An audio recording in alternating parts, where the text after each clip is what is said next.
May the words of my mouth and the meditations of my heart be acceptable unto you, O Lord. Sisters and brothers, on Palm Sunday, you'll forgive me, I'm trying to sort of reorient myself because we just did Good Friday. But on Palm Sunday, we are commemorating that time when Jesus went into the city of Jerusalem.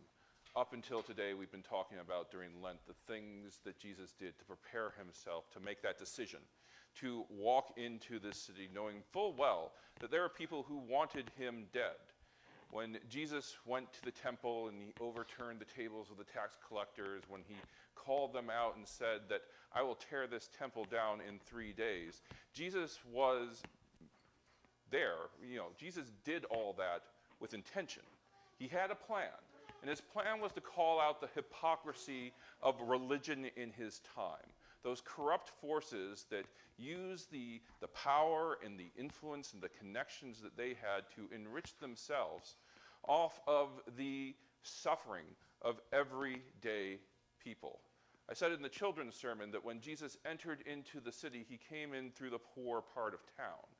When Jesus entered into the city, he came into it riding on the back of a colt, a donkey, a work animal. Jesus did all this with the help of his followers and his supporters to point out to the people in power the way in which they were misusing power.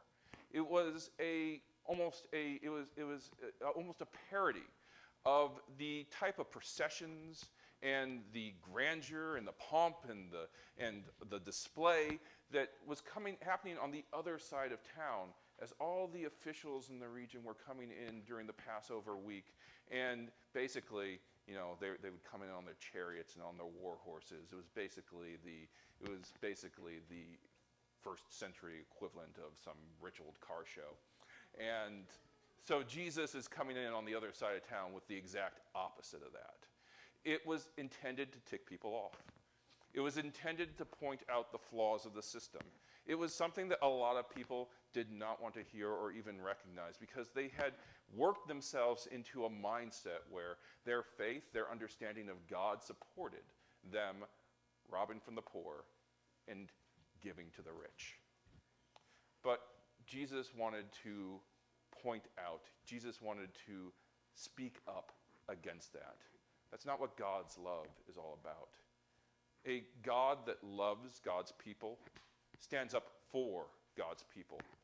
And if God's going to send a Messiah, God's not going to send a Messiah in order to lead you off into war and destroy your enemies.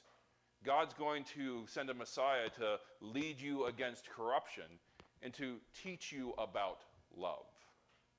And so I think that as we enter into this Holy Week, it's important for us to ask the question, what are the things that we are doing that support the system? And what are the things that we are doing that support the message of Christ? Because, especially as we wind up towards Easter, there's a lot of things within this holiday that honestly don't reflect the message. I think that a lot of people, when we think about Jesus, we're not thinking about a person who came into Jerusalem as a servant, a person ready to put his entire life up for the service of others. We think of him as a king. We think of him as a person who is coming to dictate the way in which things are going to go. Who is going to go to heaven? Who is going to go to hell? Who is being naughty? Who is being nice? I don't think that that's what Jesus was about. I think that Jesus understood that each of us have things that we could be doing better. But if we are blind to God's love, then we are lost in the dark. And so Jesus came to be a light to the world. Jesus came to point us in the right direction. That light is something that we as people of faith should be trying to keep alive. Because I think that we are in a time of darkness. We are in a time where especially Christians have lost their way. We are listening to the voices that were the same voices that were speaking to people within the temple. The voices that say, hey, you want to hold on to your money, you have a ton of money, you could be using it to help other people, don't worry. Those people should be helping themselves. We have voices that are saying, oh, there are people who are suffering trying to make it across the border. Don't worry, they should be looking out for themselves in their own country. Put some razor wire on that river. That will make things a little bit easier for them. When we listen to voices that say, oh yeah, let's give tax cuts to those who are making the most money in our society while leaving those who are normal working people struggling. These are the same voices that were speaking to the folks in the temple, the priests, the Sadducees, the rulers, the kings, that was giving them permission to leave other people in squalor, leave people who are sick, leave people who are poor and suffering, people who are suffering from war, and to say this is not your problem. What's your problem is whether or not you are giving enough money during the Sabbath week at the temple. That money's going to me, by the way. Not telling you that up front. People have a habit of twisting messages to the point where it says what we want it to say. I think that if we examine what Jesus was doing through all the Gospels, it becomes very clear that he was in Jerusalem to advance a message of social equality. Recognizing that each and every one of us have things that we are struggling with, while also recognizing that those of us who have power have the ability to ease the suffering of our brothers and sisters. This is a time where we can refocus on that message, to ask ourselves if the message that we are sharing with people here in this church aligns with that message of Jesus Christ.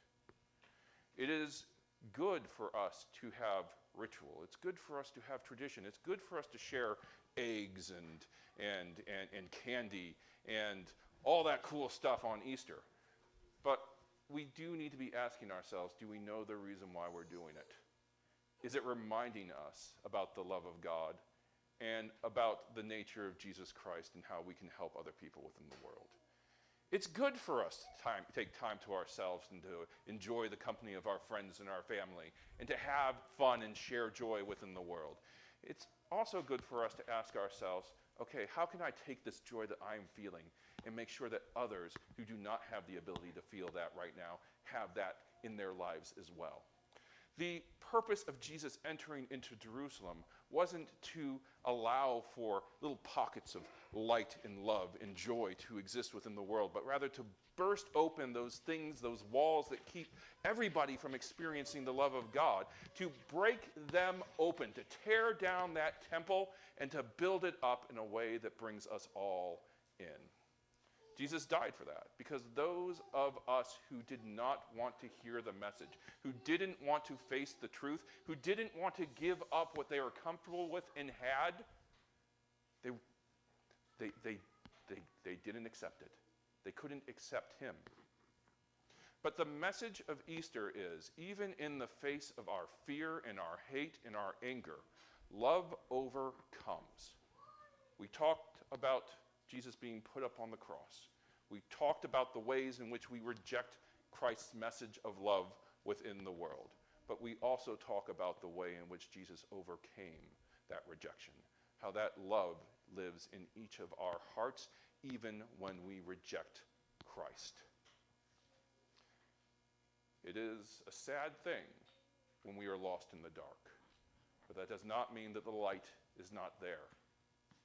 It is a sad thing when we are unable to find God's love in the world, but that does not mean that God is not there, reaching out into the darkness, trying to hold our hands. If we are able to find a spark of that light that puts us in the right direction, we as people of faith have promised, we have made a commitment to try to follow it. And so it is important for us to stand up and speak out when we know and encounter those forces that lead us away from God. Easter is a time for us to remember Jesus confronting forces of oppression within the world. It's a time for us to remember that we as followers of Jesus have committed ourselves to do this as well. It's a time for Easter eggs. It's a time for fun. It's a time for having passion narratives. But it's also a time for us to refocus our minds and our hearts and our lives upon the will of God. Amen.